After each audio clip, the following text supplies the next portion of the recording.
Very good afternoon. જય શ્રી કૃષ્ણ. જય ભોજનમાં બપોરના 12 વાગી ગયા છે આપણે.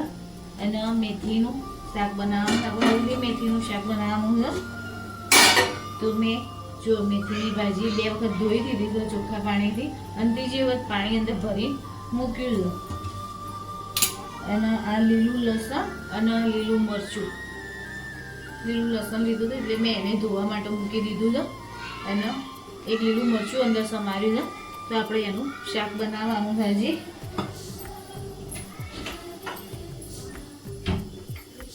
અવાજ બહુ આવે છે, છોકરો નીચે બહુ અવાજ કરે એટલે તેલ આવે ને આપણે પહેલા શાક વઘારી દઈએ. આ લીલી મેથીનું શાક છે ને એ આપણે ચણાના લોટ વાળું કરવાનું છે. એટલે કેવું થાય કે આ શાક છે ને ડ્રાય થશે આપણું.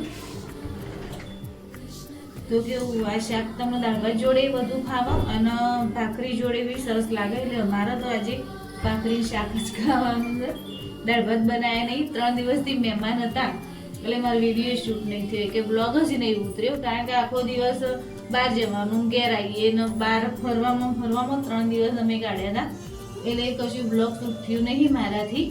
કારણ કે કેવું હોય તો નેન્સી જોબ ઉપર જતી રહે, મારે ઘરનું કરવાનું, બહારે જવાનું, પછી બધું એકલાથી મારાથી નહીં પહોંચી વળાતું. એટલે હવે આપણે શાક વઘારી દઈએ. તેલ આવી ગયું છે ને તો પહેલાં આપણે નાખીશું રહી. ગેસ ધીમું કરી દેવાનું.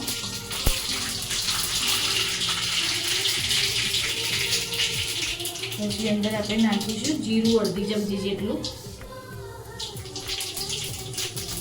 અને થોડી નાખીશું હિંગ. પછી આપણે જે લીલું લસણ સમારીને રાખ્યું હતું ને એ અંદર આપણે એડ કરી દઈશું.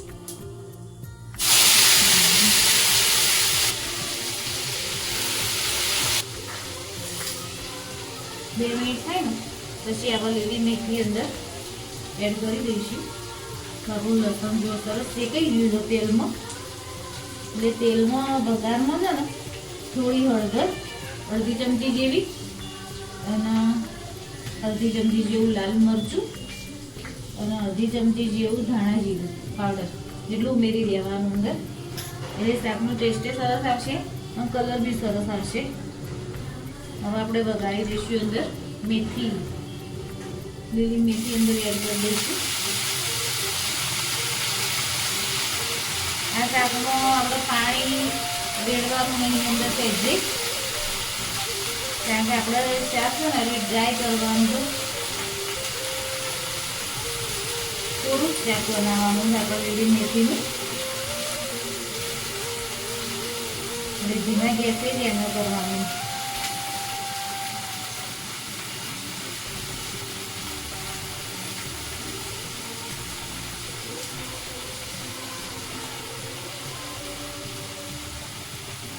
બધી મેથી અંદર નાખી દીધી શાકમાં.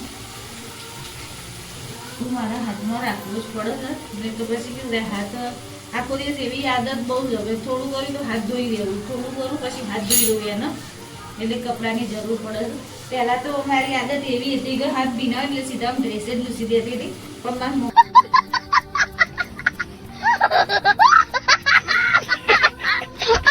મારી આદત ભૂલવાડી હતી. એટલે હવે એવું કશું કરતી નહીં હું. એટલે કપડું જોડે રાખું જ છું. હવે આપણે ચમચો લઈને એને થોડું મિક્સ કરી દઈશું.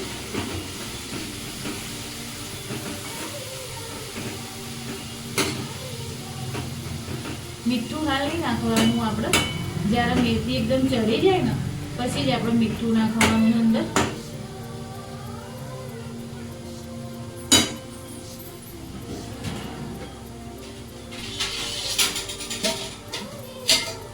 હવે એના ડીશ ઢાંકી અને 5 મિનિટ ચડવા દઈશું. મેથીની ચડતો બહુ વાર ના થાય. એટલે મેથી ચડી જાય ને ત્યાં સુધીમાં આપણે ચણા લોટ ને બધું કાઢીને તૈયાર કરી દઈએ. ચણા લોટ ને જોશે આપણે શાક ચણા લોટ વાળું કરવાનું, એટલે હું થોડો ચણા લોટ પહેલા કાઢી લઉં.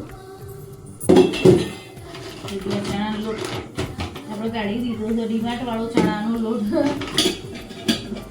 જે ડીમાર્ટનું બેસન આવે છે ને ખરેખર સરસ આવે છે. આપણે ગાય શાક બેસન ને બધું લઈએ છીએ પણ મને ચણાનો લોટ તો હોય ને ડીમાર્ટનો જ હું લાવું તો એક અંગાતે કેવું થાય કે 2 કિલો જેવો લોટ લાવી દઉં એટલે મારે સેવો પાડવાનું હોય ગમે થઈ જાય અને આ રીતે કઢી કરવાની હોય કે ચણા લોટના પુલ્લા બનાવવાના હોય તો ચાલી જાય. તો થોડી વાર રહી હું તમને બતાવું તો મેથીનું શાક કેવી રીતે બન્યું એવું. તો શાક આપણું થઈ ગયું છે મસ્ત. હવે અંદર થોડું મીઠું એડ કરી દઈશું. આપણે મીઠું એડ કર્યું નહોતું એટલે શાકમાં થોડું મીઠું એડ કરી દઈશું. થોડું મેથીનું ભાજીનું મેથીના ભાગમાં મેથીની ભાજી હોય ને એના ભાગમાં અને થોડું ચણા લોટ અંદર આવશે 2 ચમચી જેવો આપણે એના ભાગમાં મીઠું એડ કરી દીધું છે. ત્યારે ભાજી હોય કોઈ બી ભાજી હોય એમાં અંદર મીઠાનો તો ભાગ હોય જ એટલે હવે આપણે નાખીશું અંદર ચણાનો લોટ.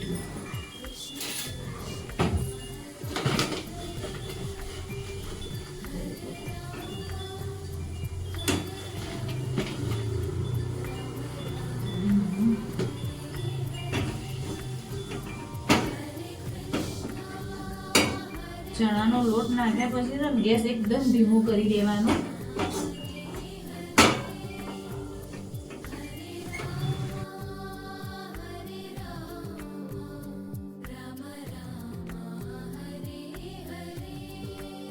ભાજીમાં ચણાનો લોટ નાખી દીધો છે. હવે ગેસ ઉપર આપણે તવી મૂકી દઈશું. તવી ઉપર આપણે શાક થવા દેવાનું મસ્ત ધીમે તાપે થવા દેવાનું એટલે શાક મસ્ત ચડીને તૈયાર થઈ જશે. તો આપણું પણ અહીંયા કમ્પ્લીટ થઈ ગયું. હવે ખાલી ભાખરી કરવાની બાકી છે તો થોડી વાર રહીને ભાખરી કરું ત્યાં બીજું કામ છે પૂરું કરી દઉં. તો જો તમને કીધું હતું ને એમ ભાખરી શાક બની ગયું છે મસ્ત આપણું. પછી અથાણું લીધું છે અને મસાલાવાળું દહીં લીધું છે. મારી ડીશમાં એવું જ છે. અને ભગવાનના ગળી દહીં કરીને મેં ધરાવ્યું હતું ભાખરી અને દહીં કારણ કે આજે શાક લસણવાળું હતું ને. ચલો જમવા બધા આવી જાઓ. ભાખરી શાક અને અથાણું અને દહીં. તો ચલો આવી જાઓ જમવા માટે. મમ્મી જય શ્રી કૃષ્ણ. જય શ્રી કૃષ્ણ. હા તો જો વચન હું ઓફિસથી ઘરે આવી ગઈ હતી અને મમ્મીએ જો આવી રહી છે ને મેથીની પૂરી અને આ શું છે મટરી. હા મટરી જો ક્યાં મસ્ત કર્યું છે. લોટ તો બંનેનો એક જ હતો હા પણ મેં પહેલા છે ને આ રે પૂરી કરી બરાબર તો આમાં થોડી મહેનત વધારે પડી એટલે પછી મેં કીધું ચાલો ત્યાં કીધું ફરસી પૂરી જેવી કરી દે. પૂરી બનાવી દીધી પણ દેખો આ પૂરી સરસ જ બની છે. એની બધી પરતો ખુલી છે બંને બાજુથી જુઓ સરસ થઈ છે પૂરી બધી. હા પણ થોડો પ્રોબ્લેમ શું આવ્યો છે કે થોડી કડવી લાગે બસ કારણ કે અંદર મેથી નાખી છે ને એના લીધે. હા અને શેકીએ મેથી એમ એટલે એનું થોડી કડવાશ વધી જ જાય હા ઓછી ના થાય પણ સરસ બની છે એકદમ. હા અને મમ્મી તોડીને બતાવો તો કેવી થઈ છે.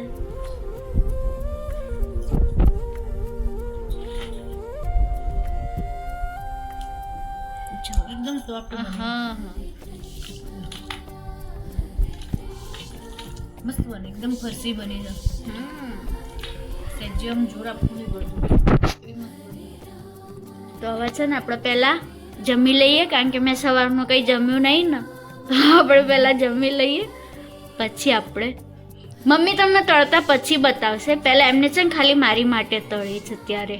હા આ પૂરી થતી હતી ને એટલે ભાઈ મને એવું થયું મેં કીધું ચાખી લઉં હતું પહેલા કે આ મટરી કેવી લાગે છે. મેં ફર્સ્ટ ટાઈમ જ મેં કીધું હતું ને એમ મેં પહેલી વખતે જ આ બનાવી. થઈ ગયા છે રાતના 9 અને હું મારો વિડીયો અત્યારે અહીંયા જ પૂરો કરું છું.